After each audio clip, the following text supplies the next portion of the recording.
Hello student, welcome once again formal leader lecture number second. तो आज मैं आपको बता दूं कि 2 अक्टूबर है। 2 अक्टूबर को हम लोग महात्मा गांधी जयंती दिवस मनाते हैं। तो आप सभी को महात्मा गांधी जयंती की हार्दिक शुभकामनाएं। तो चलिए हम लोग अपने टॉपिक पे बात करते हैं, जो कि यूनिट नंबर सेकंड का सेकंड पार्ट है, different technique of pharmaceutical analysis. Last lecture में हम लोगों ने बात किया थी, कोई भी हमारे पास सॉल्यूशन है उसमें किसी भी अमाउंट को, किसी भी केमिकल के अमाउंट डिटरमाइन कर सकते हैं फार्मास्यूटिकल एनालिसिस मेथड को यूज करके, डिफरेंट टेक्निक को यूज करके। तो उन सारी टेक्निक के बारे में आज हम लोग डिस्कशन करेंगे। तो यहाँ पे हमारा पहला केमिकल मेथड है। केमिकल मेथड यानी qualitative method, quantitative method. Qualitative method, what amount are present in any chemical, any solution which are we are needed for a quality purpose। So किसी भी क्वालिटी कंपाउंड में हम उसके percentage को पता कर सकते हैं कि क्या हमारा वो एक्चुअल परसेंटेज प्रेजेंट है कि नहीं। फिर हम लोग फर्दर बात करेंगे quantitative method of analysis.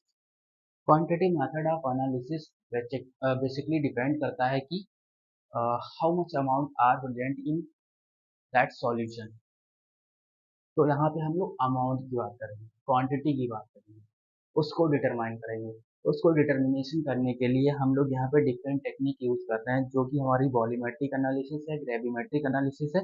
Volumetric analysis यानी हम लोग यहाँ पे वॉल्यूम, मात्रा को मेजर करके डिटर्मिनेशन करेंगे, जिसमें हम लोग एसिड बेस टाइट्रेशन को मेजर करेंगे, नॉन एक्वस टाइट्रेशन परफॉर्म करेंगे, कॉम्प्लेक्सोमेट्रिक टाइट्रेशन परफॉर्म करेंगे, प्रेसिपिटेशन टाइट्रेशन परफॉर्म करेंगे, रिडॉक्स टाइट्रेशन परफॉर्म करेंगे एंड डाइयोटाइजेशन टाइट्रेशन परफॉर्म करेंगे। बेसिकली एसिड बेस टाइट्रेशन ये डिफरेंट किससे होता है। एसिड बेस टाइट्रेशन में हम लोग एसिड एंड बेस के बीच में रिएक्शन करवाते हैं, जिससे हमारा जो एक्चुअल कंपाउंड बनता है वो हमारा वाटर एंड साल्ट बनता है, और ये एक हमारी न्यूट्रलाइजेशन रिएक्शन होती है। तो इसको हम लोग न्यूट्रलाइजेशन टाइट्रेशन भी बोलते हैं। सेकेंड वर्ड है हमारा, मेथड है, जिसमें हम लोग नॉन एक्वस टाइट्रेशन की बात कर रहे हैं। सेम एज वर्क करता है एसिड बेस टाइट्रेशन की तरह, यहाँ भी एसिड बेस टाइट्रेशन ही होता है। यहाँ पे हम लोग क्या कर रहे हैं, नॉन एक्वस टाइट्रेशन यानी एक्वस सॉल्वेंट का यूज ना करके नॉन एक्वस सॉल्वेंट का यूज करेंगे, तो हमारा ये मेथड कहलाएगा non aqueous titration. For example के तौर पे हम लोग यहाँ पे HCl की बात कर लेंगे, एसीटोन की बात कर लेंगे, एसिटिक एसिड की बात कर लेंगे, क्लोरोफॉर्म की बात कर लेंगे। ये सारे हमारे किस में आ जाएंगे, नॉन एक्वस टाइट्रेशन में। फर्दर हम लोग बात करेंगे कॉम्प्लेक्सोमेट्रिक टाइट्रेशन की। अब कॉम्प्लेक्सोमेट्रिक टाइट्रेशन क्या होता है। कॉम्प्लेक्सोमेट्रिक टाइट्रेशन जैसे कि हमारे पास कोई सॉल्यूशन, उसमें कई सारे मेटल आयंस प्रेजेंट, उन मेटल आयन को हमें आइडेंटिफाई करना है। तो उसके लिए हमें क्या करवाना पड़ेगा, वहां पे कॉम्प्लेक्स फॉर्म करवाना है। कॉम्प्लेक्स फॉर्म करवाना पड़ेगा किसके बीच में, मेटल आयन और लिगेंड के बीच में। और यहाँ पे हमारा एक कॉम्प्लेक्सिंग एजेंट वर्क करेगा।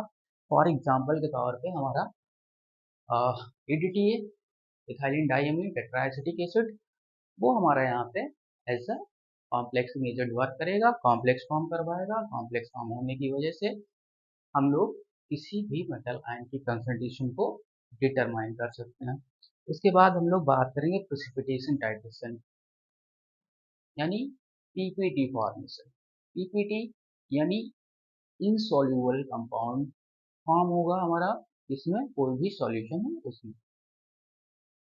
रिडॉक्स टाइट्रेशन बेसिकली दो चीजों पर डिपेंड करता है, reduction and oxidation. Reduction mean gain of electron, loss of oxygen, addition of hydrogen. Further हमारा जो ऑक्सीडेशन होगा, ऑक्सीडेशन में क्या होता है, ऑक्सीजन का हम लोग एडिशन करेंगे और रिमूवल ऑफ हाइड्रोजन करेंगे, लॉस ऑफ इलेक्ट्रॉन करेंगे। फर्दर हमारा आएगा diazotization titration. Diazotization titration basically ये डाई वगैरह के लिए यूज होता है, जिसमें हम लोग प्राइमरी एरोमेटिक अमीन को कन्वर्ट करते हैं डाइजोनियम साल्ट में। फर्दर हम लोग बात करेंगे इंस्ट्रूमेंटल मेथड और फिजियोकेमिकल मेथड ऑफ एनालिसिस, जिसमें हमारा विस्कोमेट्री आएगा। विस्कोमेट्री ये एक ऐसी टेक्निक होती है जिसके थ्रू हम किसी भी कंपाउंड का मास या उसकी विस्कोसिटी मेजर कर सकते हैं, जिसमें हमारा एक इंस्ट्रूमेंट होता है, यू ट्यूब सेट का इंस्ट्रूमेंट होता है, उसको यूज करके हम यहाँ पे मास मेजर कर सकते हैं देन हमारा आएगा इलेक्ट्रोकेमिकल मेथड ऑफ एनालिसिस, जिसमें हम लोग पोटेंशियोमेट्री की बात करेंगे, कंडक्टोमेट्री की बात करेंगे और पोलैरिग्राफी की बात करेंगे। जिसमें हमारा पोटेंशियोमेट्री है, यहाँ पे हम लोग केमिकल इंडिकेटर यूज ना करके पेयर ऑफ इलेक्ट्रोड का यूज करते हैं। एक हमारा रेफरेंस इलेक्ट्रोड रहेगा, दूसरा हमारा इंडिकेटर इलेक्ट्रोड रहता है। यानी यहाँ पे हम लोग इलेक्ट्रिकल पोटेंशियल को डिटरमाइन करते हैं, जिसकी वजह से हम किसी भी सॉल्यूशन की कंसंट्रेशन को आइडेंटिफाई कर सकते हैं। फर्दर हमारा कंडक्टोमेट्री आएगा। कंडक्टोमेट्री में हम लोग कंडक्टोमीटर का यूज करके कंडक्टेंस का पता करते हैं। यहाँ भी हमारा पेयर ऑफ इलेक्ट्रोड यूज होता है। फर्दर हम लोग पोलैरिग्राफी की बात करेंगे। ये भी हमारा मेथड किस क्लास का है, इलेक्ट्रोकेमिकल मेथड ऑफ एनालिसिस का है, जिसमें हम लोग पोलैरिग्राफ की बात करेंगे।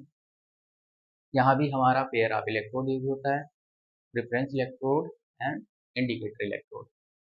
फिर हम लोग फर्दर बात करेंगे स्पेक्ट्रोस्कोपिक मेथड ऑफ एनालिसिस की, जिसमें हमारा आईआर आएगा, एनएमआर आएगा, मास आएगा। फर्दर जो भी स्पेक्ट्रोस्कोपिक टेक्निक होती हैं वो हमारी स्पेक्ट्रोस्कोपिक मेथड ऑफ एनालिसिस में इंक्लूड हो जाएंगी। आईआर मीन इंफ्रारेड स्पेक्ट्रोस्कोपी, जिसके थ्रू हम लोग किसी भी कंपाउंड की, किसी भी स्ट्रक्चर की जो उसमें बॉन्डिंग हुई है या जो फंक्शनल ग्रुप लगे हुए हैं उसको डिटरमाइन कर सकते हैं by the use of spectra. Then हमारा आएगा एनएमआर। एनएमआर मतलब nuclear magnetic resonance. Nuclear magnetic resonance के थ्रू हम लोग 1H एनएमआर कर सकते हैं, 13 कार्बन एनएमआर कर सकते हैं। 1H एनएमआर यानी हम लोग यहाँ पे नंबर ऑफ प्रोटॉन को आइडेंटिफाई कर सकते हैं कि हमारे कोई भी केमिकल जो जिसका हमने फॉर्मेशन किया है उसमें नंबर ऑफ प्रोटॉन कितने प्रेजेंट है। तो जो हमारे पास 13 कार्बन एनएमआर होगा उसमें हम लोग नंबर ऑफ कार्बन के बारे में जान सकते हैं। फर्दर हमारा आएगा chromatographic method of analysis. Chromatographic method of analysis में हमारा टीएलसी आएगा, जीएलसी आएगा, एचपीएलसी आएगा, पेपर क्रोमेटोग्राफिक आएगा और कुछ मॉडर्न टेक्निक एनालिसिस की आ रही हैं जिसमें हम लोग एलसीएमएस। आई होप स्टूडेंट आपको ये टॉपिक समझ आया होगा। ये बेसिक नॉलेज था, शॉर्ट डिस्क्रिप्शन था, क्योंकि बेसिक नॉलेज इसलिए ज़रूरी है क्योंकि जो मेरा सिलेबस है, एनालिसिस का सिलेबस है, वो इन्हीं टेक्निक पर डिपेंड करता है।